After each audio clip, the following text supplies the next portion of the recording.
tukimwamini kwamba Kristo mwenyewe tunayemwabudu yupo katika Ekaristi Takatifu. Vile vile tunatambua kwamba Ekaristi Takatifu iliwekwa na Bwana wetu Yesu Kristo mwenyewe katika Alhamisi Kuu, alivyomega mkate na divai mikononi mwake, na baadaye akawagawia wanafunzi wake na akawaambia, fanyeni hivi kwa ukumbusho wangu.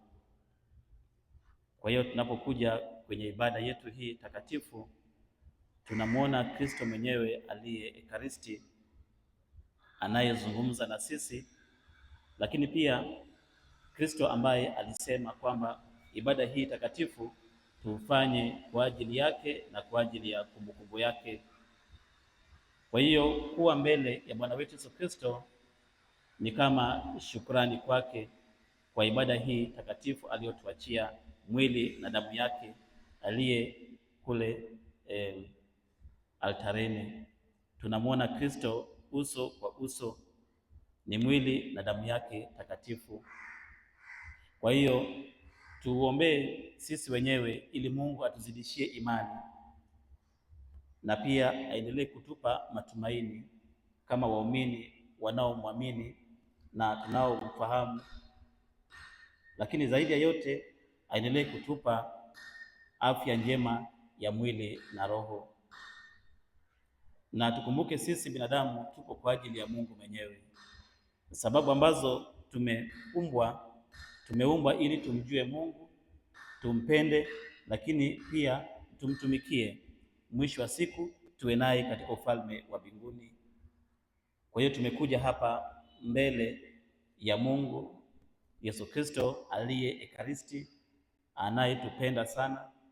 Tumekuja kumpa sala ya shukrani, na tunapompa sala ya shukrani pia tukumbuke na sala zetu sisi wenyewe, sala zetu sisi binafsi. Kila mmoja wetu ana nia yake, ana sala zake, ana matumaini yake na kila ambacho anahitaji. Ni muda mwafaka wa kumlilia Bwana wetu Yesu Kristo ili daima ajibu sala zetu. Yupo hapa mbele yetu, tunamwona, anatuona, anatusikiliza. Yeye anachohitaji tu ni sala na imani, ni sala na imani. Hicho tu ndicho anachohitaji. Na sala zetu ni sala za shukrani, kwa sababu bado tuko hai hadi sasa hivi. Lakini pia sala zetu ni kuomba. Tunaomba nini? Tunahitaji nini?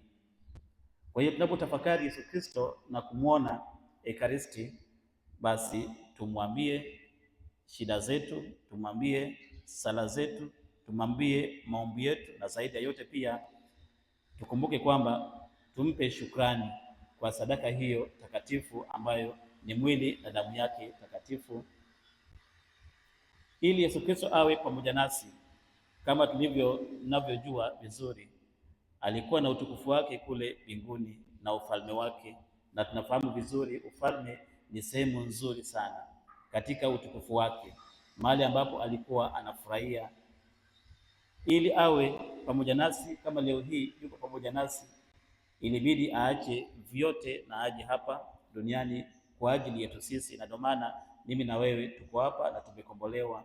Aliacha utukufu wake na ameacha yote mazuri kwa ajili yetu sisi leo hii. Kwa hiyo ni sadaka takatifu na sadaka moja kubwa sana, ni sadaka ya upendo. Tunapomtafakari Yesu Kristo, lakini pia tukumbuke sadaka hiyo ya upendo. Anatupenda kiasi kwamba ametoka katika utukufu wake ili akae na sisi hapa leo hii. Amekuja kwa ajili yetu sisi. Maana yake ni kwamba na yeye pia anahitaji sisi tuje kwake na tumpe hiyo shukrani, na pia tutambue kwamba amekuja kwa ajili yetu sisi. Ni upendo wa hali ya juu. Sisi tunakuja kuabudu na kumwona na kumsikiliza na kuongea naye na kumpa sala zetu na shukrani zetu, tutambue kwamba pia yeye ana upendo wa hali ya juu sana. Anafurahia sana tunapokuja kumwabudu. Laiti watu wengi wangelifahamu umuhimu wa Yesu Kristo aliye Ekaristi na sadaka aliyotoa kwa ajili yetu sisi, daima tungekuwa pamoja naye tunamwabudu, lakini pia tunamshukuru kwa sadaka ya upendo huo. Lakini pia tunapoabudu Yesu Kristo tujue kwamba na pia tutafakari upendo wetu kwa watu wengine, kwa majirani zetu, ndugu zetu, jamaa na marafiki. Kama Mungu mwenyewe anaweza kuacha utukufu wake kule kwa ajili yetu sisi, na sisi tumemtesa na tukamua na akafa kifo msalabani, lakini bado anasema kwamba anatupenda, na sisi pia tunaweza kuwapenda ndugu zetu, jamaa na marafiki kwa upendo wa jinsi Yesu Kristo alivyotupenda. Hatuwezi kupenda kama alivyopenda kwa sababu yeye alikuwa Mungu, lakini tunaweza kujitahidi kupenda watu wengine. Muda huu mfupi wa kutafakari Yesu Kristo aliye Ekaristi, pia tujitafakari mara ngapi tunawapenda watu. Na anasema kwamba kumpenda anayenipenda si upendo mkamilifu, lakini kumpenda yule ambaye anakufanyia mabaya, yule ambaye hakutaki, kujaribu kumpenda, na hiyo ndio upendo uliokamilika. Tutafakari ndani ya roho zetu, maisha yetu na shughuli zetu za kila siku, mara ngapi ninavyotoa upendo kwa watu wote bila kuangalia jinsia, hali, rangi au kabila au taifa. Mara ngapi nimependa? Yesu mwenyewe ametupenda zaidi. Kwa hiyo tutafakari maisha yetu, tumtukuze Mungu, tuwaombee na watu wengine, lakini si pia tujiombee, na daima tumshukuru Mungu kwa sadaka hii takatifu ya Ekaristi Takatifu.